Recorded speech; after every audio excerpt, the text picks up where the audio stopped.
So, incline barbell press. With this one, you have to be careful with it. And it's one of those exercises where I never really go too crazy heavy with an incline barbell press. I'm never doing incline barbell press for strength, because I feel like the risk of injury on this one can be quite high.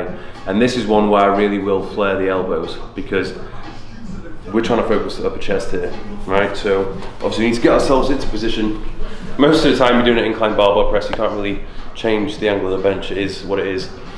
And if we just think about what we're doing without the bar, it's very similar to an incline dumbbell press, but obviously the range of motion is going to be a little bit more restricted, because you can't bring your hands wide apart and close together. They're going to be fixed wherever you're holding the bar. So it's going to be sort of more like this. So you see a lot of the time when I do an incline barbell press, people think, oh Mike, you're doing half reps. Well, I'm not doing half reps.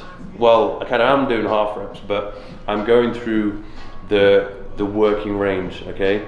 Because I don't want to go too deep and over engage my delt, and the same thing, I don't want to go too high and push my shoulder forward. Right? I just want to lengthen to the point where it feels right for me, and shorten to the point where I can actively shorten and contract the muscle.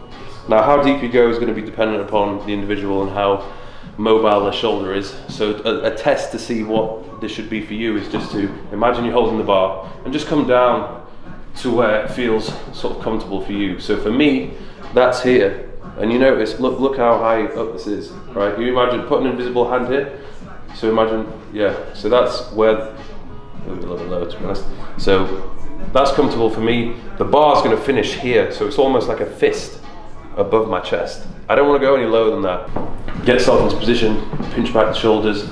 So I'm coming down. This is my spot. You see that fist above the upper chest? Yeah. And then elbows directly underneath the bar. Flared out. Yeah. I'm going to come up, and when I press, I have the intention of trying to crush the bar. So I'm bringing my hands inwards, yeah? And again, don't press with your wrist like that. Press as if you're going to throw a punch. So I always recommend you do a set with a bar before you do anything, so you can feel it out. And even already, I can feel it massively on my upper chest, because I'm trying my hardest to bring my hands together as I press the barbell up. So shoulders back, put them back. Yeah, wrist straight. Yeah, and you're gonna come down. A little bit faster than that. You've been here all day, my friend. Good. Try flare your elbows a little bit more. That's it. Remember what I said about driving your hands together as you push it up. So nice and slow all the way down, and then push your hands together. Really feel it. See that? See the difference? Yeah.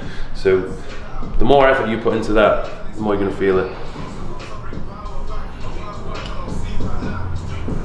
Right, this elbow is creeping forward a little bit. Okay. So let's just try. Come down a little bit more. Pull that elbow back. The right one. No. This is the right one. The left one's fine. It's that one. Yeah. Does that feel awkward? That feels okay. That's a good stretch there. So that's the right depth for you. Yeah. Okay. So you just gotta keep that one back. That's interesting about that elbow. Yeah. Like, you know, straight away you just want it to go bump. Right. And you got to think, if you're continuously pressing like this again and again and again and again over time, you're going to develop all these pec fibers, and here it's just going to be more front delt fibers. Yeah. Okay. When it comes to grip position and how wide you go, there's a few key things you need to keep in mind. If you use a wider grip, it means that your range of motion is going to be restricted a little bit. However, you will be able to place more tension on the pec in the lengthened position, so the bottom portion of the movement. If you were to bring your hands a little bit closer together, you would be able to push a little bit further out at the top and have a little bit more tension as the pec is shortened, but at the same time you run the risk of placing a little bit more tension on the tricep and less tension on the pec in the lengthened position at the bottom of the movement. And it's interesting to see, I looked back at a video from around 2 years ago where I'm doing an incline barbell press, and you can see I'm going all the way down to the bottom of the movement, which is what I thought was the right thing to do, go through a full range of motion. And even though you can argue, yes, it was still hitting the pec, when I look back at it and think about when I used to do it this way, I definitely felt a lot more discomfort and tension on my shoulder joint. And you can see when I'm at the very bottom portion of the movement, the angle at my elbow is much smaller. Okay, which basically means that the smaller the angle at the elbow joint, the more tricep engagement is going to occur as you press the weight up. And you can see that I'm not flaring my elbows as much in this demonstration.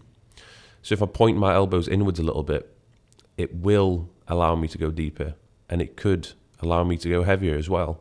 However, I'm not going to be placing as much tension on the upper pec. So you've got to decide for yourself, are you really just trying to lift as heavy as possible? If so, don't flare the elbows as much. You can bring them in and go deeper. But if you want to maximize tension on the upper chest, flare them more and restrict the range of motion. Shoulders back, press, press, press. Yes.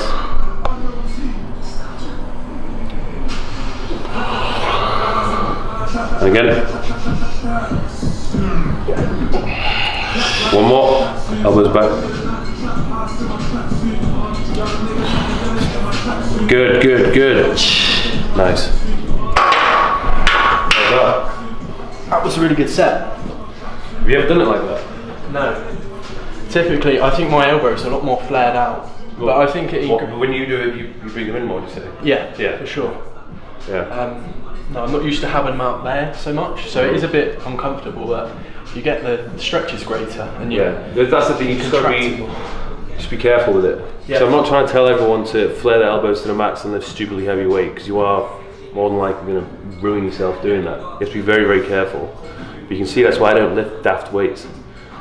It's just a recipe for disaster if you're trying to lift as heavy as you can and flaring your elbows like that. If you are trying to show off to your mates for whatever reason, which I highly disagree with, but if you are going to do it, bring your elbows in a little bit. You'll minimise the risk of injury if you do that. Something which I need to emphasize is flaring of the elbows is not a bad thing, okay? A lot of people need to get this into their head.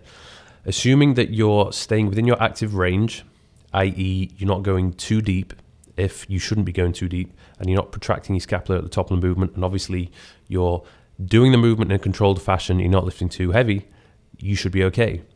And you can see I'm performing this movement in a particular way because I know that is what works for me. Other people may be completely fine bringing the bar all the way down to their chest. They have a really active range of motion in their shoulder joint. And if that works for them, that's great. But if it doesn't work for you, you shouldn't force the barbell to go beyond a range of motion which is going to be suitable for you. I tell all of my clients this, when you're doing this movement in particular, there's so many different things which you need to be thinking about.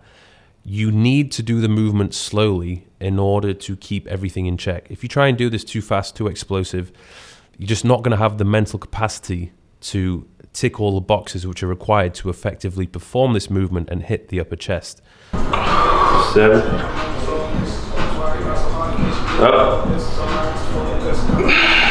Good. Nice.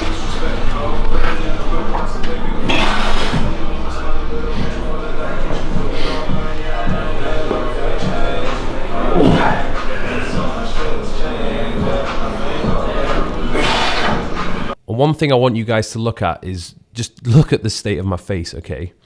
Those faces which I'm pulling are not down to the weight being excessively heavy. It's down to the amount of concentration and intensity which I'm putting into the movement, making everything count. Okay, so when I've done a set, it's not necessarily that I'm physically exhausted, but more that I'm mentally exhausted. Ooh. Nice. Another solid set up. Oh, I'm going to be sore tomorrow. I don't normally do 4 chest exercises. So that is the video. Hope you've enjoyed it. Big shout out to Charlie for coming down and helping me out with that one. All the best in your chest related shenanigans in the future, guys. Remember, just take it easy, focus, concentrate, and train smart. See you soon.